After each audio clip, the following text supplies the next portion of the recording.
ಜಗಣಿ ಅಕ್ರಮ ಸುಂಕ ವಸೂಲಿ ಮಾಡುವ ದಂಧೆಕೋರರು ಭಾಗ 2. ಆನೇಕಲ್ ತಾಲೂಕಿನ ಜಗಣಿ ಪುರಸಭೆಗೆ ಸೇರಿದ ಸಂತೆ ಮೈದಾನದಲ್ಲಿ ಸುಂಕ ವಸೂಲಿ ಮಾಡುವುದಕ್ಕೆ ಕಳೆದ ವರ್ಷ ಅಂದರೆ 25 ಹಾಗೂ 26ನೇ ಸಾಲಿಗೆ 1,25,00,000ಕ್ಕೆ ಹೋಗಿದ್ದ ಹರಾಜು ಅಂಗಡಿಗಳು ಯಾವುವು ಕಡಿಮೆ ಆಗದೇ ಇರುವ ಜಾಗದಲ್ಲಿ ನೆಪಕ್ಕೆ ಮಾತ್ರ ಕೆಐಎಡಿಬಿ ಜಾಗದಲ್ಲಿ ಅಂಗಡಿಗಳು ಇಡುವ ಹಾಗೆ ಇಲ್ಲ ಎಂದು ಕರಪತ್ರದಲ್ಲಿ ಮುದ್ರಿಸಿದ್ದು ಸರಿಯಷ್ಟೇ. ಆದರೆ 26-27ನೇ ಸಾಲಿಗೆ ಹರಾಜು ಮಾತ್ರ ಕೇವಲ 29.5 ಲಕ್ಷಕ್ಕೆ ಹೋಗಿದ್ದು ಮಾತ್ರ ಸತ್ಯವಷ್ಟೇ. ಆದರೆ ಕೆಐಎಡಿಬಿ ಜಾಗದಲ್ಲಿ ಅಂಗಡಿಗಳು ತೆರವಾಗಲಿಲ್ಲ. ಅಲ್ಲಿ ಸುಂಕ ವಸೂಲಿ ಮಾಡುವ ಹಾಗೆ ಇಲ್ಲ ಅಂತ ತಿಳಿಸಿದ್ರು. ಯಾವುದೇ ಹಂಗಿಲ್ಲದೆ ಬೀದಿ ರೌಡಿಗಳ ಹಾಗೆ ಮನಸ್ಸು ಇಚ್ಛೆ ಇಲ್ಲದ ಹಾಗೆ ವಸೂಲಿ ಮಾಡುತ್ತಿರುವುದು ಎಷ್ಟರ ಮಟ್ಟಿಗೆ ಸರಿ ಅನ್ನೋದು ಜನರ ಪ್ರಶ್ನೆ. ಒಂದು ಅಂಗಡಿಗೆ ವ್ಯಾಪಾರ ಆಗುವಷ್ಟು ಹಾಗೂ ಅಂಗಡಿ ಇಡುವ ಜಾಗದ ಅಳತೆಗೆ ಸರಿಯಾಗುವಷ್ಟು ಸುಂಕವನ್ನ ಅಧಿಕಾರಿಗಳು ಯಾರಿಗೂ ಹೊರೆಯಾಗ್ತಿದ್ದಂತೆ ಸುಂಕವನ್ನ ಹಾಕಿರುತ್ತಾರೆ. ಆದರೆ ಹರಾಜು ಆಗುವಾಗ ಎಲ್ಲ ಮಾಹಿತಿಯನ್ನ ಕರಪತ್ರದಲ್ಲಿ ನಮೂದಿಸಿದ್ರೂ ಕೊನೆಯಲ್ಲಿ ಅಂತಿಮ ನಿರ್ಧಾರ ಪುರಸಭೆಗೆ ಇರುತ್ತದೆ. ಒಂದು ವೇಳೆ ಪುರಸಭೆಯ ಅಧಿಕಾರಿಗಳು ನಮೂದಿಸಿದ ಸುಂಕಕ್ಕಿಂತ ಹೆಚ್ಚು ಸುಂಕ ವಸೂಲಿ ಮಾಡಿದ್ರೆ ಪುರಸಭೆಯ ಅಧಿಕಾರಿಗಳ ಗಮನಕ್ಕೆ ಬಂದರೆ ಕೂಡಲೇ ಬೀಡುದಾರ ಕಟ್ಟಿದ್ದ ಹಣವನ್ನ ಮುಟ್ಟುಗೋಲು ಹಾಕಿಕೊಂಡು ಮತ್ತೆ ಹರಾಜು ಮಾಡುವ ಪ್ರಕ್ರಿಯೆ ಪುರಸಭೆಗೆ ಇರುತ್ತದೆ. ಇಷ್ಟೆಲ್ಲ ಷರತ್ತುಗಳು ಇದ್ದರೂ ಯಾವುದನ್ನ ಪಾಲಿಸದ ಗಾಳಿಗೆ ತೂರಿ ಮನಸ್ಸು ಇಚ್ಛೆ ಇಲ್ಲದೆ ರೌಡಿಗಳ ಹಾಗೆ ಧಮಕಿ ಹಾಕಿಕೊಂಡು ಎಷ್ಟು ಸುಂಕ ವಸೂಲಿ ಮಾಡುತ್ತಿರುವುದು ಎಷ್ಟರ ಮಟ್ಟಿಗೆ ಸರಿ, ಅಥವಾ ಕಾಣದ ಕುರುಡು ಕಾಂಚಾಣ ಅಧಿಕಾರ ಅನ್ನುವ ಬಾಯಿ ಮುಚ್ಚಿಸುವ ಕೆಲಸ ಮಾಡುತ್ತಿದೆಯಾ? ಇಷ್ಟೆಲ್ಲ ನಡೆಯುತ್ತಿದ್ರೂ ಅಧ್ಯಕ್ಷರು ಮಾತ್ರ ತುಟಿಕ್ ಪಿಟಿಕ್ ಅನ್ನುತ್ತಿಲ್ಲ ಎಂದು ಜನರಿಗೆ ಅನುಮಾನ. ಜಗಣಿ ಪುರಸಭೆ ಅಧಿಕಾರಿಗಳೇ, ನಿಮಗೆ ಸ್ವಲ್ಪನಾದರೂ ಪ್ರಾಮಾಣಿಕತೆ ಇದ್ದರೆ ಯಾವ ಅಂಗಡಿಗಳಿಗೆ ಎಷ್ಟು ಅಂತ ನಾಮಫಲಕ ಹಾಕಿ ಪ್ರತಿಯೊಂದು ಅಂಗಡಿಗಳಿಗೆ ಸುಂಕ ವಸೂಲಿ ಮಾಡುವ ಬೀಡುದಾರರಿಂದ ಚೀಟಿ ಕೊಡಿಸಿ ಹೆಚ್ಚುವರಿ ಸುಂಕ ವಸೂಲಿ ಮಾಡಿದರೆ ಕಾನೂನು ರೀತಿ ಕ್ರಮ ತೆಗೆದುಕೊಳ್ಳಿ. ಪುರಸಭೆಗೆ 1 ಕೋಟಿ ನಷ್ಟವಾಗಿದೆ. ಯಾರ ಹೊಣೆ ಇದಕ್ಕೆಲ್ಲ? ಯಾವಾಗ ಅಂತ್ಯವಾಡ್ತಾರಾ?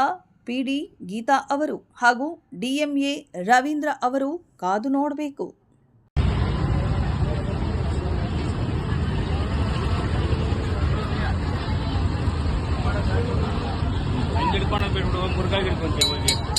ಮುರುಗಲ್ಲೇನು ಹಿಡಿದಿಲ್ಲ ಬಾಣ, ಡೈರೆಕ್ಟ್ ಆಗಿ ಇಳ್ದಿದ್ದೀನಿ.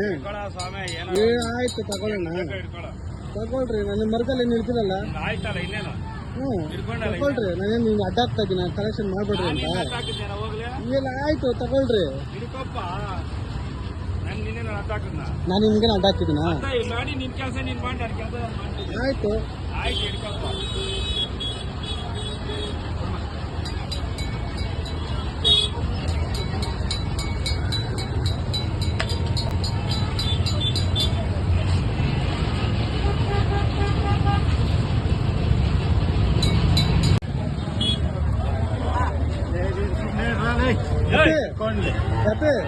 ಸುಂಕ ಏನಕ್ಕೆ ಕೊಡ್ತಾ ಇದೆಯಾ?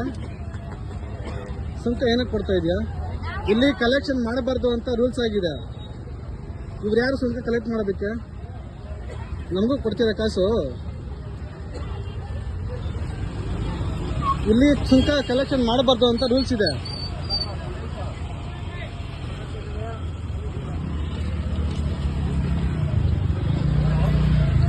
ಬ್ರದರ್, ಇಲ್ಲಿ ಸುಂಕ ಕಲೆಕ್ಷನ್ ಮಾಡಬಾರ್ದು ಅಂತ ರೂಲ್ಸ್ ಇದೆ.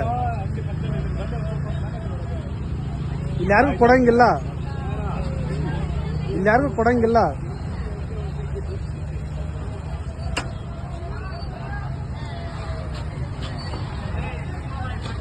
ಯಾರು ಇವರು?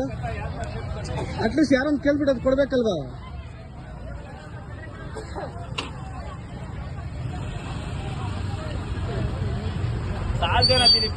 ಇಲ್ಲಣ್ಣ, ನೀವು ನಿಮ್ ಕೆಲಸ ನೀವು ಮಾಡ್ರಿ, ನನ್ನ ಕೆಲಸ ನಾನು ಮಾಡ್ತೀನಿ.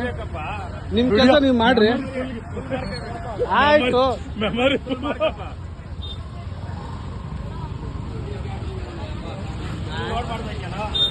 ಅಣ್ಣ ಫುಲ್ ಲೋಡ್ ಮಾಡ್ತೀನಿ. ಆಯ್ತು, ನೀವು ಮಾಡೋಣ. ನಿಮ್ಗೇನು ತೊಂದರೆ ಕೊಡ್ತಾ ಇದ್ದೀನಿ ನಾನು? ನಿಮ್ಗೇನು ತೊಂದರೆ ಕೊಡ್ತಾ ಇದ್ದೀನಾ?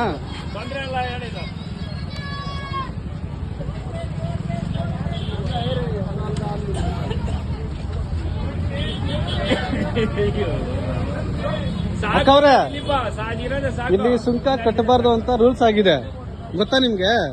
ಗೊತ್ತಿಲ್ವಾ? ಮತ್ತೆ ಬಂದು ಕಂಪ್ಲೇಂಟ್ ಮಾಡ್ರಿ ಪುರಸಭೆಗೆ. ಯಾರು ಕೇಳಿದ್ರು ಬಂದು ನಾನು ಕೇಳಿದ್ರು ದುಡ್ಡು ಕೊಡ್ತೀರಾ? ಮತ್ತೆ ನನಗೂ ಕೊಡ್ರಿ ದುಡ್ಡು. ಇಲ್ಲ, ಅವರು ಸುಂಕ ವಸೂಲಿ ಮಾಡಂಗಿಲ್ಲ ಅವರು. ಅವ್ರು ಕೊಟ್ರೆ ನಮಗೂ ಕೊಡ್ರಿ. ಯಾರು ಬಂದ್ರು ಆಯ್ತು ಕೊಡ್ರಿ, ನಮಗೂ ಕೊಡ್ರಿ, ಅವ್ರಿಗೂ ಕೊಡ್ರಿ. ನಾವು ತಗೊಳಲ್ಲ, ಕೊಡ್ರಿ ಅಂತ ಕೇಳ್ತೀವಿ. ನಮ್ಗೇನಕ್ಕೆ? ನಮ್ಗ್ ಬೇಡಣ. ಅಲ್ಲ, ಯಾರು ಬಂದ್ರು ಕೊಡ್ತಾರ ಅವರು. ಅಲ್ಲ ಬೇಡ, ಯಾರು ಬಂದ್ರು ಕೊಡ್ತೀರ ನೀವು? ಯಾರು ಬಂದ್ರು ಕಾಸು ಕೇಳ್ರು ಕೊಡ್ತೀರಿ ಇನ್ಮೇಲೆ? ಅವ್ರದ್ದಿಲ್ಲಕ್ಕ, ಅವ್ರದ್ದು ಆ ಕಡೆ APC ಆ ಕಡೆ ಅಷ್ಟೇ, ಅವ್ರದ್ದು ಈ ಕಡೆ ಇಲ್ಲ. ನಾವ್ ಕೇಳಿದ್ದಷ್ಟೇ, ಯಾರು ಬಂದ್ರು ಕೇಳಿ ಕೊಡ್ತೀರಾ? ಕೊಡಲ್ಲ ಅಂತ ಹೇಳ್ದಲ್ಲ, ರಾಜಣ್ಣ ಬಂದ್ರೆ ಕೊಡೋದವ್ರು, ಯಾರು ಕೊಡಂಗಿಲ್ಲ ಅಂತೆ.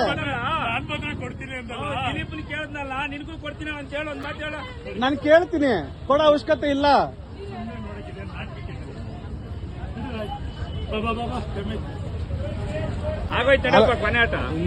ಆಯ್ತು ನಿಲ್ರಣ, ಆಯ್ತು ತಗೊಳ್ರಿ,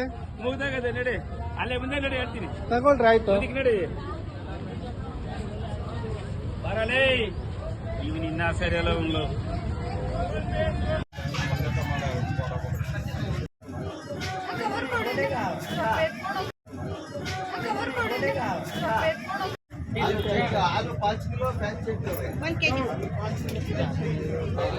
ಸುಂಕ ಕೊಡಲ್ಲ ಇವತ್ತು ಕೊಡಲ್ಲ ನಾನು. ನನ್ಗೆ ಹೋದ್ ವಾರನೂ ಹಾಕ್ಲಿಲ್ಲ, ಹೋಯ್ದ ವಾರ ತೀಸ್ಕೊಂಟ್ವಾ నువ్వు? 1 రూపాయ తీసుకుంటావా?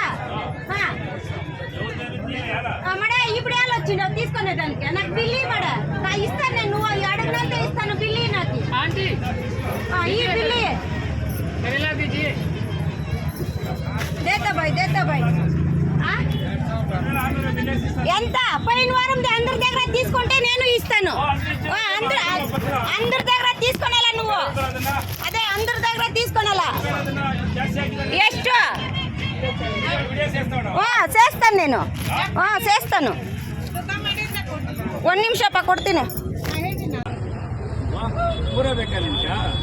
ನಾವೇ ಮಾಡ್ಕೊಡ್ತೀವಿ ಬಾರ ಸತೀಶ.